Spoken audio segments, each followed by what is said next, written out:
What's up guys, Larry Chen here. Welcome to another episode of Hoonigan Autofocus. We're out here at Holley LS Fest West in Las Vegas. Right now it's unfortunately a sandstorm is going on, so we're hiding next to the women's bathrooms. We've been shooting here under the grandstands because it gives us a little bit of protection from the elements. But we are actually featuring Toyota 86 from Jessie's Performance. These guys came all the way from Texas. They brought a fleet of cars, and we're kind of going to each and every one of them, and we're actually featuring all of them. This is Jessie from Jessie's Performance. How are you doing? I'm doing good. How about yourself? I'm good, I'm good. Thank you for bringing all these awesome cars for us to feature. Hopefully we actually get to see you at this versus that to do some no prep drag racing. I'm down. Yeah, I know that's a big thing in Texas. Oh yeah. Yeah. But we're just kind of getting into it in California. Yeah. So I think it would be cool to see one of your cars out there. Yeah, that would be awesome. That would be great. So out of all your cars, the one that sticks out like a sore thumb is this. Not only is it because it's white, all of the other cars are darker colors. Yep. But this is a not traditional American muscle car. This is... Yeah, this is a platform we took way out of its element, and that put us out of our element. And together it makes an amazing car. Before we started filming, you were letting me know that this was a quicker build compared to ones that you've done in the past. We initiated the build about a year or so ago, but the shop's been really busy and we didn't really have the time to put the manpower on this one here until about 30 days ago. We really focused just on this car and we got this car knocked out. And so it is set up for drag racing. Yes. But also it's special in that it has modified controls, correct? Right. The owner, Chris, he does only have one arm. His other arm's disabled. So not only did we build something that like this, but we had to build it with him in mind and being able to control the car. Well, let's take a look at that, but first let's take a look at the engine bay. This thing is absolutely a monster. Yeah. I love how casual you are every time you open up the engine bay on one of your cars. It's just like, yeah, let's just take a look at it. Yeah. But this turbo is bigger than my torso. Yeah. Yeah, it's about the same size as the factory engine that came in this car, I think, so. Oh, yeah, I think so, yeah. It probably has about 2 liters of volume. Yeah, yes. So tell me what's going on here and why is it that this looks like a turbine? You know, when we started this build, it was supposed to be something real simple, but then we ended up going with a 408 LS base, iron block, aftermarket AFR heads, and so we had a lot of airflow, so we needed a big turbo to overcome just the engine. So I got with Comp. This is one of their first turbos they ever made like this. It's oilless, no oil lines, no coolant lines. It's just you pump it with grease, and it's a GT86 88R. It can party. I see that. What the? Okay, so then where do you add the grease? You just pump it into... If you look, it's under here. There's a little grease cert right there. Huh. It's hard to see, but right. It's that little silver nipple under there. That's a grease cert, just like a suspension part. Really? Yep. It's got its own special grease, obviously. Oh, I see. Yeah. That is crazy. Yep. And that's enough to keep this thing lubricated. Yeah. What? Yeah. That is just out of this world. It's their air cooled, is what they call it. So I don't understand it. I know how hard heat is on turbos and with good oil flow, let alone no oil flow and just air running through it. So, but this normally is for this kind of duty for drag racing where you just do one run. I have a set of them on a street car. A set? Yeah. So it's like a twin turbo setup on a street car, yeah. And we put, it makes like 1,200 horsepower, and we put miles on it. I'm talking miles and miles, 10,000 miles on it. And what kind of car is that? It's actually a C10. Yeah. Of course, I guess that would make sense because it has the room for it. Oh yeah, the engine bays are huge, and yeah. All right, so have you dynoed this setup then? On the wastegate, it makes 900 horsepower on 14 pounds, and that's conservative timing. That's with the driver in mind, when tuning. This would be a monster to control with 2 arms, let alone just doing it with 1. Okay, so what else do we have going on here? This is just so mental. And also, Another thing I love about the builds that you guys do, the engine bay is so tidy. Yeah. It is all go, but you incorporate the show aspect of it too. That's kind of been my motto since day one. I had a guy that I worked for, and he called me a cake decorator.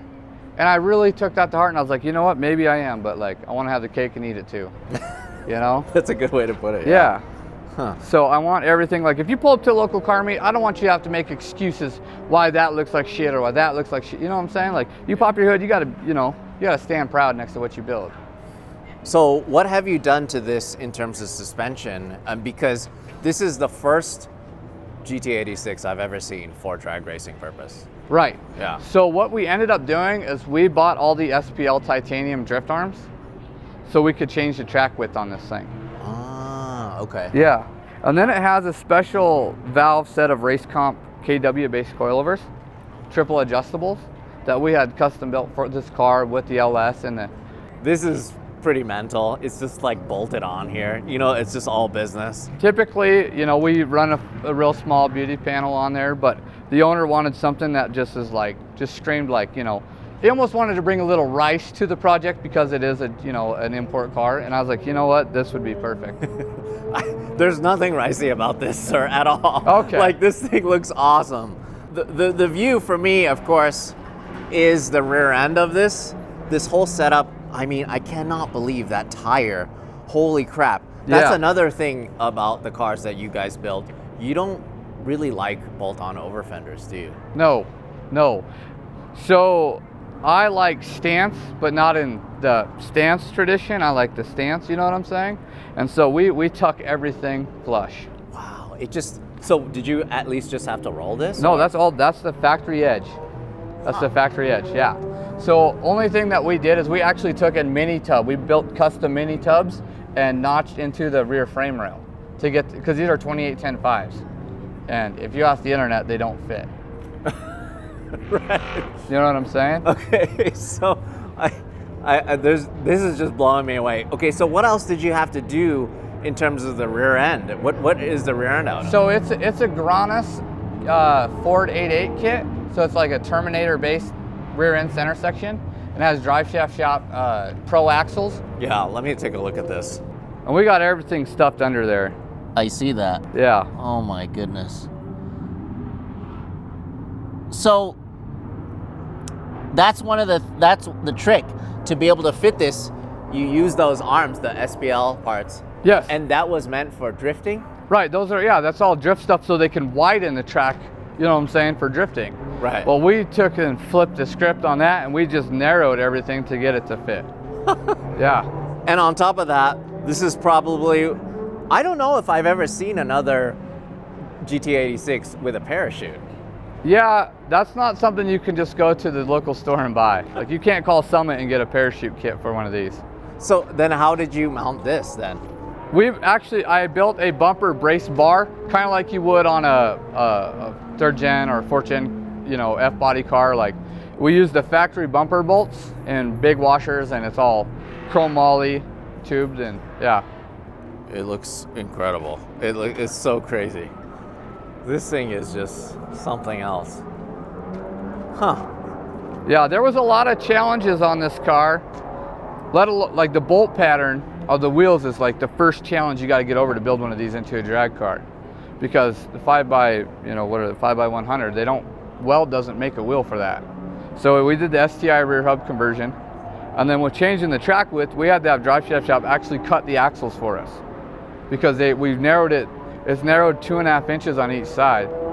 So that made it to where the axles were bottoming out before we could even bolt the control arms up. So we had those cut down. And so you got Toyota, Subaru, Ford, Chevy. Yeah. What else? Everything just put together to make this thing work. It's traditional hot rod in that sense of it, because it's taking the best of what you can gather and putting it into one vehicle. Huh. I've seen so many of these cars built into drift cars, but legitimately this is the first drag one I've ever seen. And I think it actually looks great as a drag car. Yeah? Yeah. That's awesome. That was kind of like, that was going into it was like, I've never seen one. I know there's a couple out there with like, still got the 4 cylinders and stuff, but like this is the only one I think done like this, you know, and it was a really fun challenge, but it was really difficult at the same time. Okay. And did you just start with a stock car, or was it just like a bare shell? What happened was when the customer brought this to me, I was like, okay, I'll find you like an old drift shell that we can fix up and make a race car. He went to the dealership and bought a very gently used, complete running driving car. It had like not even 40,000 miles on it, I don't think. And he brought that to my shop and he's like, all right, let's take it apart. So that's how this car started, as a fully functioning car. And hence why everything is so clean in terms of like the stock dash. The dash. Yeah. So tell me about what are some of the things that you guys had to do for this setup, because he does have a disability that he has to work around when racing.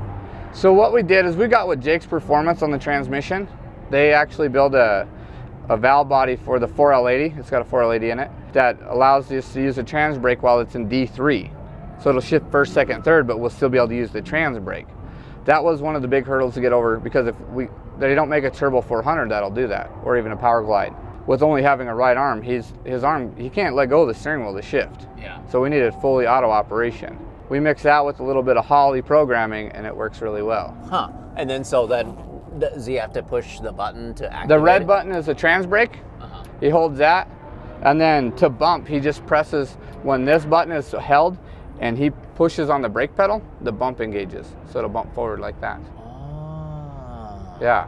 But then you let off this here, and the brake that has no, doesn't work anything. And what does the green button do? That's the scramble. Oh.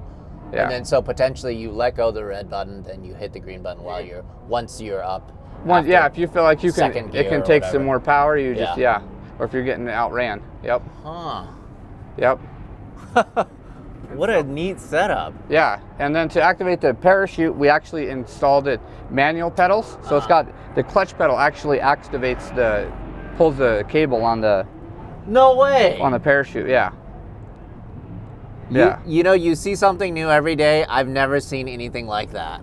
Yeah. That's so cool. So this was originally a 3-pedal car. No, it was an automatic car. So I just had to buy a pedal setup out of a manual car. And then we adapted everything, and we had to actually take and move the pedals over because they were too close, and How cool is that? Have you ever seen anything like that? What did you think? You were probably thinking like, how could he pull the chute? Absolutely. And it has to be manual. It can't be electronic because it's a absolute last resort fail. It needed to be mechanical, yeah. It has to be mechanical. Yeah. I thought about doing like you hit the trans brake button once you're going down the track, and it would throw the chute and stuff, but there's too many accidents that could happen that way. So if he's hitting the clutch pedal, he knows like that's the only action that pedal should ever be used for, and there's no confusion. Huh. Yeah. And we do have fire suppression on board and all that, all the safety stuff too, so. This is such a cool build, I can't tell you. Like, we love that, especially at Hoonigan, super inclusive. Anybody should be able to drive.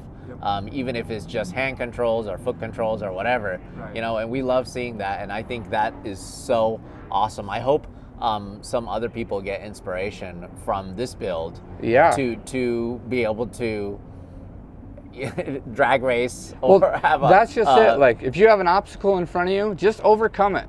Where there's a wheel, there's a way, right? Like, whether it be... It can all be modified. That's the whole point of being a fabricator. Modify it to fit how you need it. Yeah. Huh. Well, that's incredible. Thank you so much for showing us this build.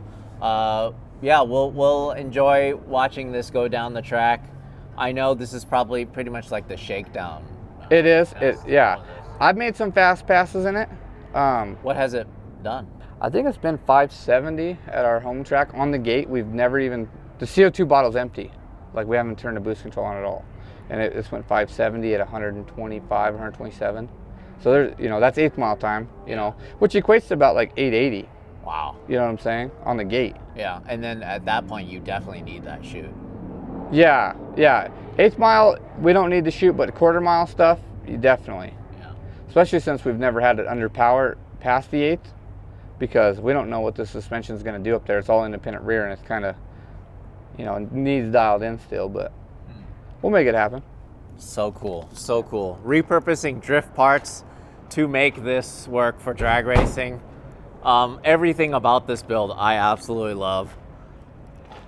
Thank you so much for showing us. For sure. This. Yeah, on the body side, really, besides the hood, the trunk lid, and what is this? Is this an actual full? That's just a roof cap. Oh, it's just a cap. Yeah, just a cap. Just, yep. Yeah, besides that, it's pretty much stock on the outside. Yeah. Yeah, stock bumpers, stock fenders. So cool. What a cool build. I love seeing builds like this. Yeah, thank you so much for showing us this. Yeah, for sure. We'll definitely keep shooting you on the track. Yeah, this thing is so cool. This is just too much. Yeah, I hope you guys enjoyed our coverage from Holly Ellis Fest. We're gonna keep shooting. We got a lot of interesting cars to show you guys, so see you guys in the next episode.